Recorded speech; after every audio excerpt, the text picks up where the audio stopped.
Hello friends, welcome to my channel mathsstudy.com। Channel पर नए हैं तो चैनल को सब्सक्राइब कीजिए, बेल आइकन को प्रेस करके ऑल पे क्लिक कर लीजिए, जिससे समय समय पर वीडियो नोटिफिकेशन आपको मिलती रहेगी। आज हम प्रश्नावली 3.4 प्रश्न संख्या 1 के पहले भाग को करेंगे। ठीक है, देखिए प्रश्न करें, निम्नलिखित समीकरण के युग्म को विलोपन विधि तथा प्रतिस्थापन विधि से हल कीजिए और कौन सी विधि अधिक उपयुक्त है, हमें ये भी बतानी है। ठीक है, तो देखिए हमें एक दिया हुआ है तो हम पहले विलोपन विधि से सॉल्व करेंगे, फिर प्रतिस्थापन विधि से, और जो भी हमें आसान लगेगा उसे हम फिर लिखेंगे। ठीक है, मुझे कोई और विधि आसान लगेगी, आपको कोई और विधि, तो आप लोग वही आंसर में डालिएगा। लिखते हैं। अब देखिए हमें दिया था एक विलोपन विधि से करते हैं। दिए गए रैखिक समीकरण युग्म है, समीकरण युग्म है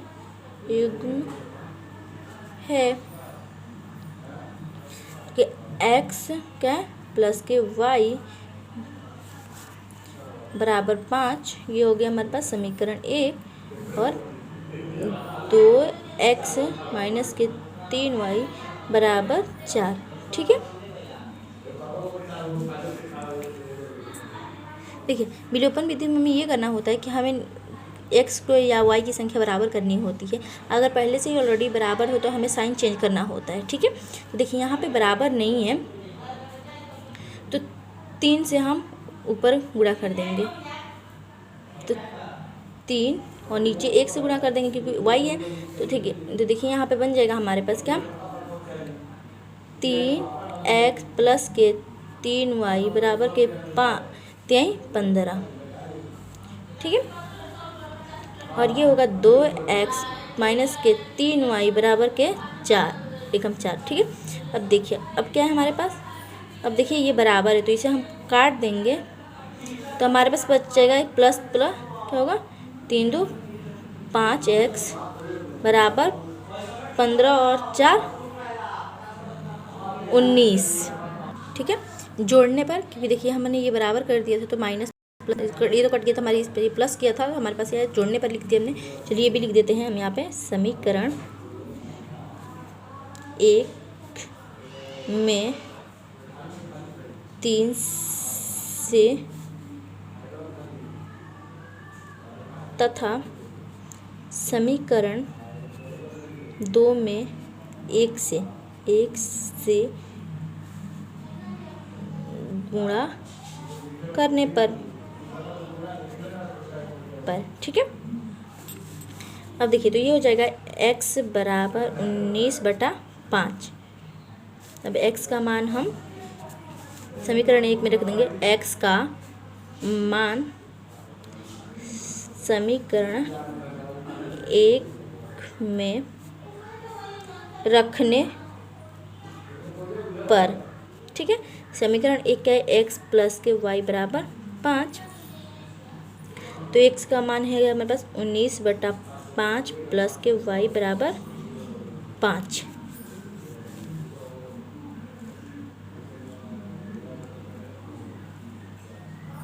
ठीक है, तो y बराबर 5 माइनस के 19/5, यहाँ पे 1 मानकर क्रॉस गुणा कर देंगे तो क्या हो जाएगा, ये 50 25 और ये 19 से कम 19,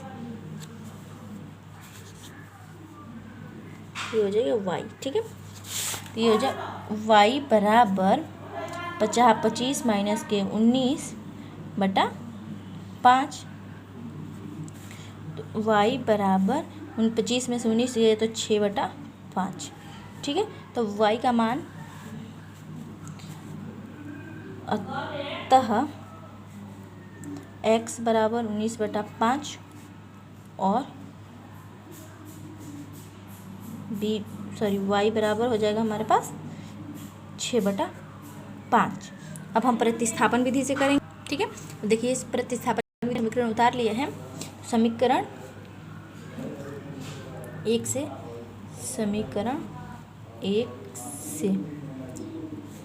x प्लस के y बराबर 5, तो x बराबर 5 माइनस के y, ये हो जाएगा समीकरण 3। ठीक है, x का मान समीकरण 2 में रखने पर ठीक है। समीकरण 2 क्या है? 2x माइनस के 3y बराबर के 4, तो 2 माइनस के 5 माइनस के y माइनस के 3y बराबर के 4, ठीक है।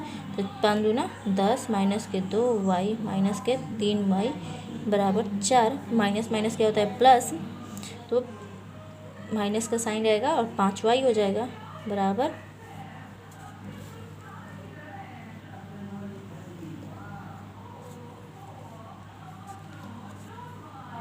4, माइनस प्लस प्लस हो जाएगा।